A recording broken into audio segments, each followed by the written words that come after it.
El fuego bajo las cenizas ha provocado un incendio en el corazón de Boca, y el protagonista absoluto es Sebastián Villa.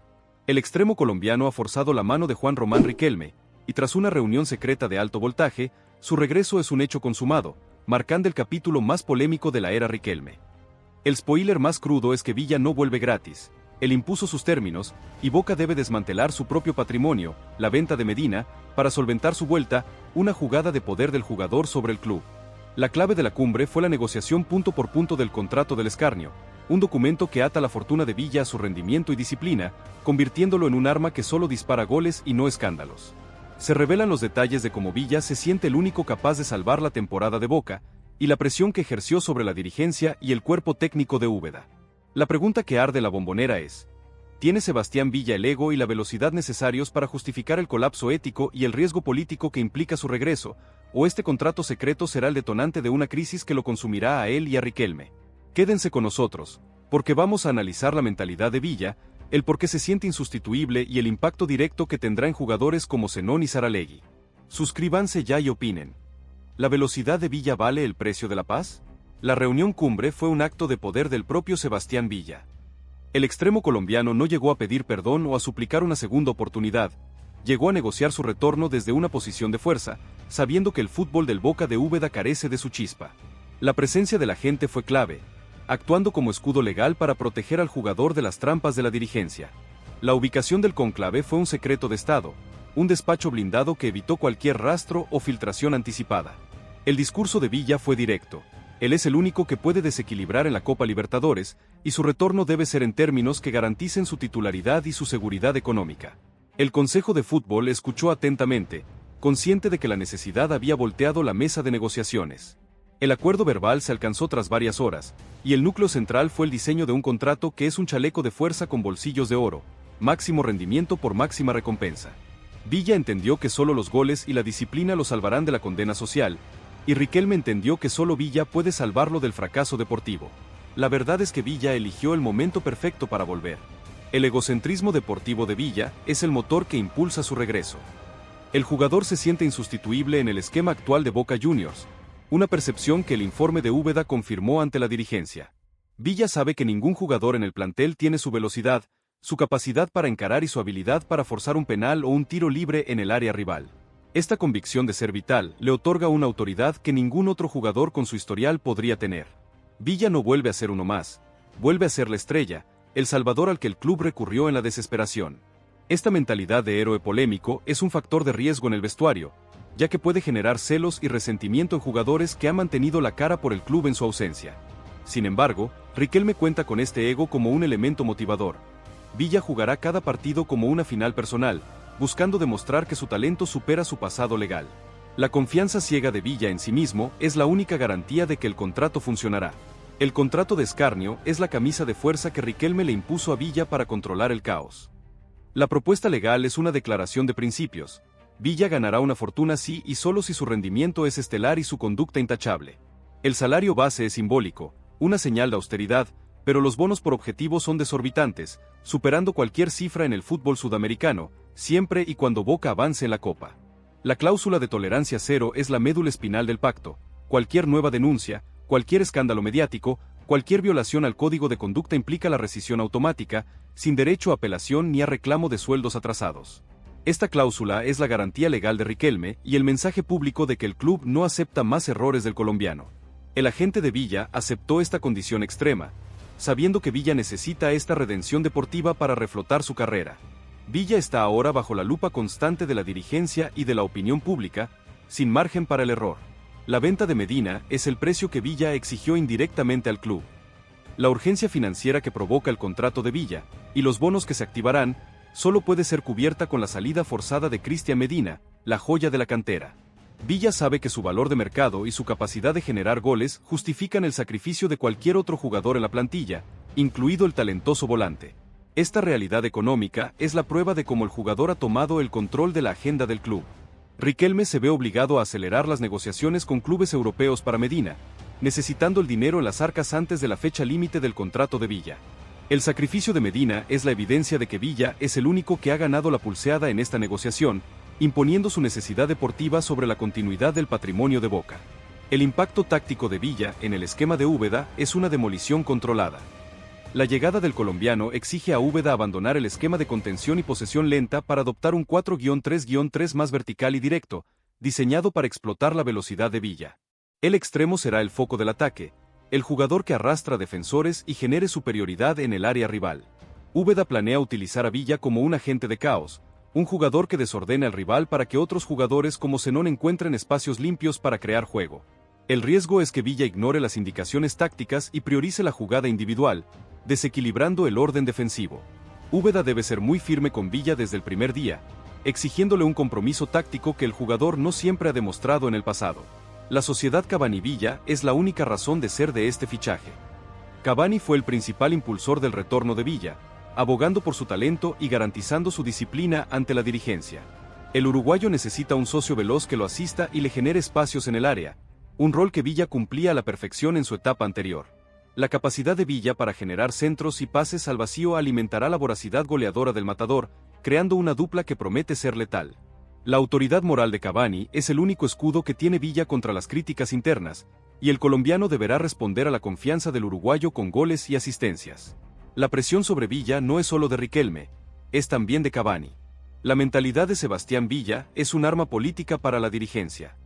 Riquelme sabe que la polémica solo se silencia con títulos, y Villa es el único que puede garantizar esa posibilidad inmediata. La vuelta del colombiano es una jugada de ajedrez donde el presidente apuesta su capital político a la capacidad del jugador para ignorar el escándalo y concentrarse en el gol.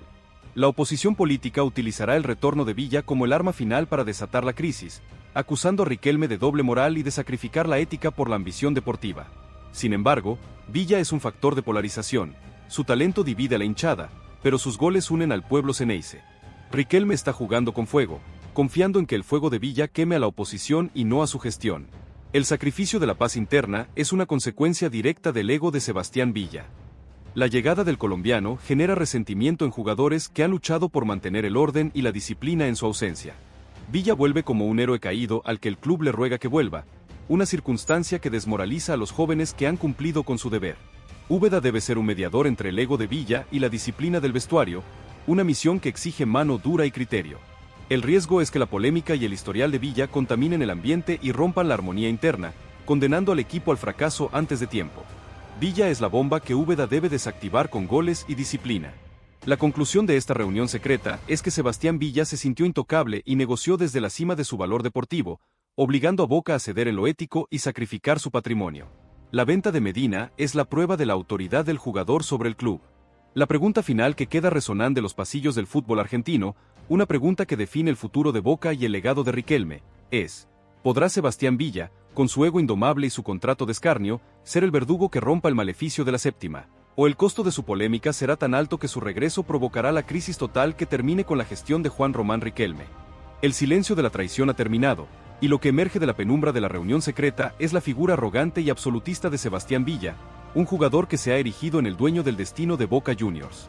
La parte 2 de esta novela de ignominia no trata sobre el pacto en sí, sino sobre el costo de su implementación, la sangre que debe derramarse en el vestuario y en el mercado de fichajes para que Villa pueda volver a sentir el césped de la Bombonera. El cataclismo ya tiene fecha de impacto. La reincorporación de Villa se iniciará bajo un régimen de máximo aislamiento, un protocolo de reentrada diseñado para protegerlo de la prensa y de sus propios compañeros. El spoiler más revelador es la filtración del Protocolo Espejo, un documento interno que obliga a la dirigencia a tratar a Villa como un activo intocable, protegido incluso de las críticas internas del plantel. El precio de este privilegio es el doloroso final de la era Medina. La venta del canterano se cierra en los próximos días a un club de la Serie A, una cifra astronómica que sirve de coartada para Riquelme. La pregunta que hoy se instala en el alma de la hinchada es: ¿podrá Sebastián Villa, con su ego exacerbado y su contrato de hierro, soportar la presión de ser la única justificación ética y deportiva de esta dirigencia, o su regreso será la implosión que condene el proyecto de Úbeda antes de la Copa? Quédense con nosotros, porque vamos a desmenuzar el plan táctico de Úbeda para reubicar a Zenón, el monto final de la transferencia de Medina y el verdadero miedo de Riquelme en esta oscura transacción. Suscríbanse ya y comenten. ¿Qué jugador de Boca saldrá más perjudicado por la vuelta de Villa? El plan de reentrada de Sebastián Villa es un manifiesto de control y aislamiento. La dirigencia y el cuerpo técnico son conscientes de que la llegada del colombiano es una bomba que puede dinamitar la armonía del vestuario, y han diseñado un protocolo para minimizar la fricción. Villa no se unirá al plantel principal de forma inmediata. Trabajará durante un periodo de adaptación, se habla de 3 semanas, en el predio de Ezeiza, bajo la supervisión directa de un preparador físico personal y un psicólogo deportivo. Este aislamiento forzado tiene una doble función: poner a punto al jugador después de su inactividad y evitar el contacto con compañeros que fueron críticos con su salida o que ahora se sienten desplazados por su retorno. El informe filtrado sobre el protocolo espejo revela que Villa tendrá un acceso limitado a las redes sociales internas del club y su comunicación con la prensa será nula o estrictamente controlada por el equipo de gestión de crisis. La estrategia de Úbeda es clara. Villa debe ser visto como un activo puramente técnico, despojado de su pasado y enfocado solo en el rendimiento deportivo. La fecha límite para su reincorporación total coincide con el inicio de la fase más crítica de la Copa Libertadores, una puesta a punto calculada para el éxito inmediato. La dirigencia está tratando a Villa como un arma secreta, un agente encubierto cuyo único objetivo es ganar la Copa. El sacrificio de Medina ya tiene cifras y un destino casi sellado. La venta del talentoso volante no es una posibilidad, es el componente financiero obligatorio para cubrir la inversión en Villa y darle aire a las cuentas de Riquelme Código. Se establece una multa de suspensión de sueldo por incumplimiento de las pautas de comunicación social, ejemplo, publicaciones no autorizadas en redes sociales, una penalización económica por días de entrenamiento perdidos por indisciplina, y lo más importante, la rescisión inmediata del contrato y la devolución de los bonos ya pagados si el jugador es condenado o imputado en una nueva causa legal o socialmente reprobable. El agente de Villa negoció intensamente esta cláusula, buscando suavizarla, pero Riquelme fue infranqueable. El club no puede permitirse otro golpe reputacional. El pacto es una espada de Damocles sobre la cabeza del colombiano, obligándolo a vivir bajo un microscopio las 24 horas del día. Villa está ahora atado a su desempeño y a su conducta fuera del campo, sin margen para el error. La reacción de los patrocinadores es el verdadero miedo de Juan Román Riquelme.